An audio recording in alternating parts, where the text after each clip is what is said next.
Bonjour à tous. Si tu as eu des cauchemars au mois de novembre avec les déguisements terrifiants d'Halloween, sache que le mois le plus redoutable de l'année, c'est le mois de décembre avec la loi de finances 2025. Tu vas voir de nombreux changements sont à l'étude. Quels sont ceux qui vont venir hanter tes finances?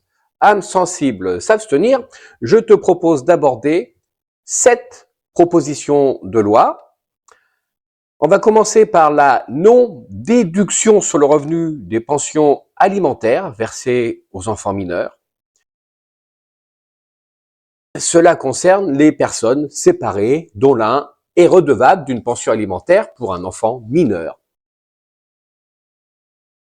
Jusqu'à présent, la règle était simple.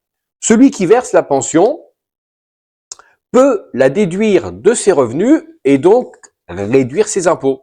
Tandis que celui qui la reçoit doit la déclarer et donc payer plus d'impôts.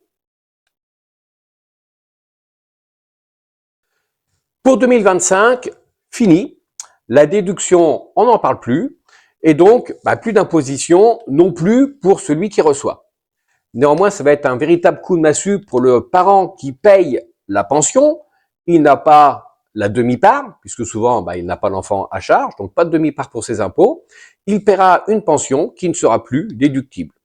Celui qui reçoit, en revanche, il est souvent peu, voire non imposable grâce au quotient familial. Je veux parler du nombre de parts supplémentaires liées aux enfants à charge fiscalement. Un avantage d'autant plus significatif pour les parents isolés qui ont même une demi-part supplémentaire en cochant la castée. C'est-à-dire que j'ai une part quand je suis célibataire, une part et demie quand j'ai un enfant à charge et 2 parts en ayant un seul enfant à charge, mais en étant ce que l'on appelle parent isolé, c'est-à-dire que je ne suis pas de nouveau en couple, je suis seul avec mon enfant. Eh bien, désormais, avant la séparation, il y aura sûrement des stratégies fiscales à envisager, envisageables quand le couple s'entend bien, déterminer qui aura vraiment besoin d'avoir les enfants sur sa déclaration de revenus, et dans le même temps, piloter le montant de la pension alimentaire.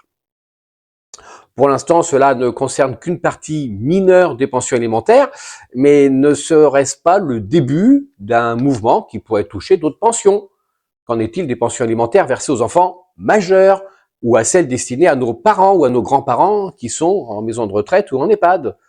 Et puis, pourquoi pas remettre demain en cause aussi celles qui sont versées lors du divorce dans le cadre d'une prestation compensatoire. Bref, ce pavé dans la mare risque de générer plus d'éclaboussures qu'il n'y paraît. Je vous invite à suivre tout ce qui va graviter autour de cette nouvelle proposition.